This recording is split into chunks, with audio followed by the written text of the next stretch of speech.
This lecture is part of the West Indian Soldier Heritage Project, carried out in partnership with the National Army Museum and the National Lottery Heritage Fund.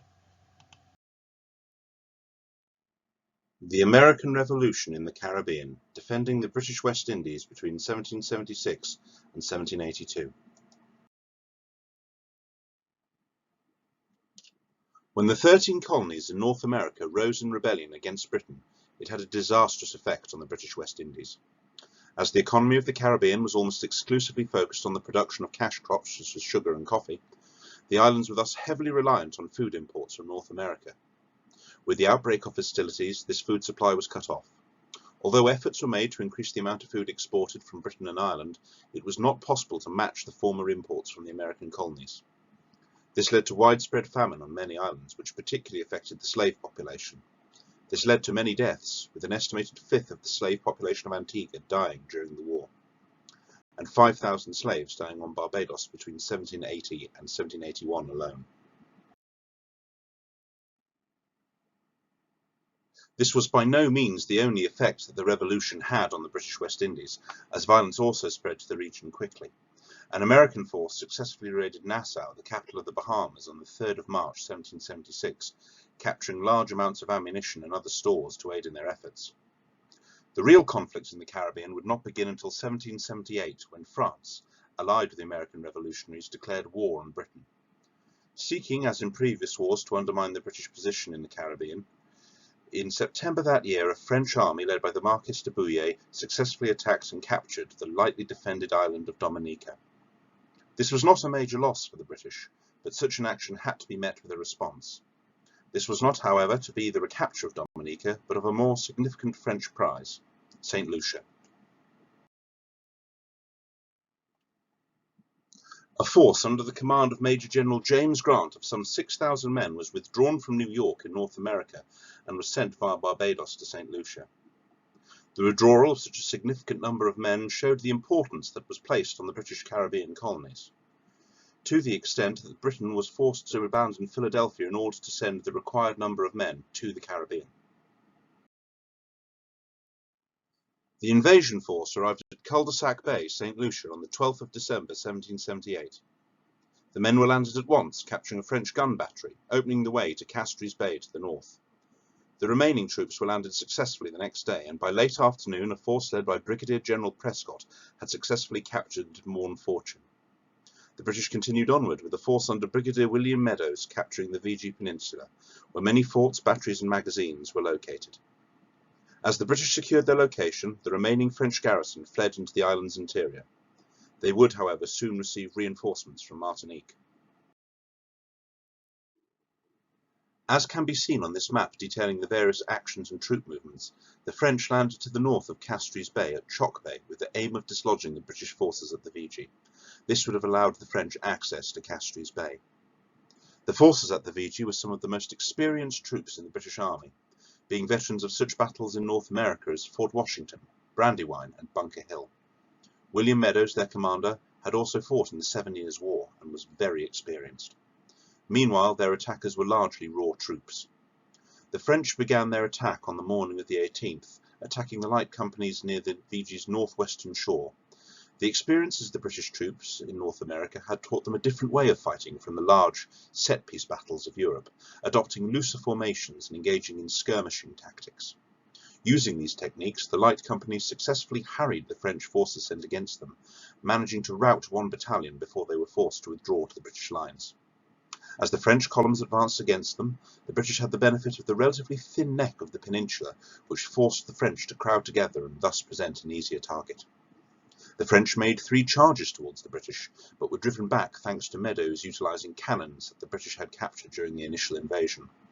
After 3 hours of combat, ending at 11 a.m. in the morning, the French were forced back with some 400 killed and 1,200 men grievously wounded, as opposed to 13 British deaths and some 171 casualties, including Meadows, who had been wounded early in the fighting. The French would re-embark after over a week of inaction on the 29th, sailing to Martinique. St. Lucia provided the British with an excellent position to strike at other French territories, but it was the only large-scale operation involving the army that was carried out during the Caribbean in the Revolution, with the British largely going on the defensive. This too presented its own difficulties. Although there was no rebellion in the Caribbean, the grievances felt in the American colonies were shared by many in the West Indies, particularly in relation to the stamp tax, although the West Indians did not mind so much the taxes that contributed to their defence. That being said, many local legislatures were unwilling to vote funds to support their own defence during this war. This left many fortifications in poor repair, militias undersupplied with both food and equipment, and regular soldiers without the supporting funds which had proven necessary to their existence in the face of the high cost of living in the region. Grant was ordered to divide his troops up among the British territories in the region, but he refused to do so as he felt, not without reason, that such detachments would prove as useless against an invading force, as well as have a detrimental effect on the men themselves, and that it would be better to rely on the navy for the defence of the islands. The British did manage to capture both St. Martin and St. Barths in January 1779, but these were recaptured by the French the following month. In June that year, the French took advantage of the Royal Navy being employed elsewhere to land a force on St. Vincent, which allied with the local Caribs. This unified force of some 1,300 men, over half of whom were Caribs, successfully forced the British commanders, Governor Morris and Lieutenant Colonel Etherington, to surrender with minimal resistance after 2 days. The next month they attacked Grenada, landing some 1,500 men on the 2nd of July. The defenders, outnumbered by around 3 to 1, put up what defence they could, but they were soon swept aside and the position of Hospital Hill overlooking the capital of St. George's was seized, forcing a surrender. The British attempted to reverse some of these losses. A plan was made to retake St. Vincent, but this was abandoned when news of the French fortifying their position on the island arrived. An effort to retake Grenada was also unsuccessful due to the strength of the French fleet. Another attempt to take St. Vincent was made in December, after word arrived that a hurricane a few months earlier had badly damaged the French defences, but it was discovered on arrival that this was not the case and the troops were re-embarked. Major General Grant was recalled to England to explain why he had not dispersed his troops as ordered, and in his absence the order was carried out. Grant's predictions were proved correct, as these detachments were ineffective against preventing French raids. The Spanish joined the war against the British and also began to harass British colonies in the region, such as the log-cutting settlement at St. George's Key in Honduras Bay on the Central American coast, which they captured in September 1779. A force sent from Jamaica successfully recaptured the settlement, as well as the Spanish city of Omoa, although they were unable to hold the latter for long as their numbers were much reduced by disease, and the city was abandoned in December. December also saw the appointment of a new commander-in-chief for the region, Major General Vaughan, who sailed for the region with reinforcements and new drafts of recruits. He had been directed to recover Grenada and St. Vincent, but he found the men awaiting him in the Caribbean to be lacking in both spirit and health. Dispersed as they had been, reassembling them again was difficult. Although he was able to reassemble a sizable force at St. Lucia, Vaughan realised that offensive operations were at the moment impossible. Thus the garrisons of various islands were reinforced, although some soldiers saw combat employed as marines aboard the ships of the Royal Navy. An expedition up the river San Juan in Central America in 1780 proved disastrous. Intending to capture the towns of Leon and Granada on the shores of Lake Nicaragua and thus split the Spanish Empire and the Americas in two, only 320 men out of 1,400 survived due to widespread illness. The expedition is now largely forgotten, but it is notable for the participation of a young captain, Horatio Nelson, later one of Britain's great naval heroes. A hurricane that passed over the Caribbean in October that year left devastation in its wake, killing many soldiers and civilians and leaving many more in unsafe conditions. Soldiers on St. Lucia were forced to live in quarters with no roofs. Another attempt was made to recapture St. Vincent in that December, but again abandoned when the French defences were found to be too strong. In January 1781, word arrived in the Caribbean that Britain had declared war on the Dutch, as they believed that they had been secretly trading and negotiating with the American revolutionaries. This resulted in the British force capturing the Dutch island of St. Eustatius, which was home to a vast store of French, Dutch and American goods, as well as some British wares that had been illegally sold to Britain's enemies. Other Dutch territories such as Saba, St. Martin, Demerara and Essequibo were also captured. The Comte de Grasse launched an attempt to recapture St. Lucia in May 1781, but due to the strength of the defences that the British had established, his force re-embarked the day after they had landed. Later in the month, de Grasse successfully captured Tobago, with British reinforcements arriving too late to help. On the 19th of October 1781, General Cornwallis was forced to surrender at Yorktown to the American revolutionaries, freeing up many French military resources which were redirected to the Caribbean. The French made good use of this additional support, recapturing St. Martin and St. Eustatius and launching an invasion of St. Kitts. This force, under the Marquis de Bouillé, landed on the 11th of January 1782 and quickly captured the Kittian capital of Basse-Terre before laying siege to the great stronghold of Brimstone Hill. The fortress garrison was composed of some 600 men of the Royal Scots Regiment under General Fraser and 300 local militiamen under Governor Shirley, as well as 50 more men, armed slaves and sailors. The French managed to cut the citadel off by the 28th of January, using cannons and mortars to bombard the fortress. On the same evening, a British relief force landed and established themselves at Sir Timothy's Hill to the south of Brimstone Hill. However, General Prescott, commanding the new arrivals, felt that an attack on the French would be futile given the latter's superior numbers. Attempts were made to contract the fortress by slipping messengers through the French siege lines, but these were unsuccessful. Prescott's force was thus re-embarked.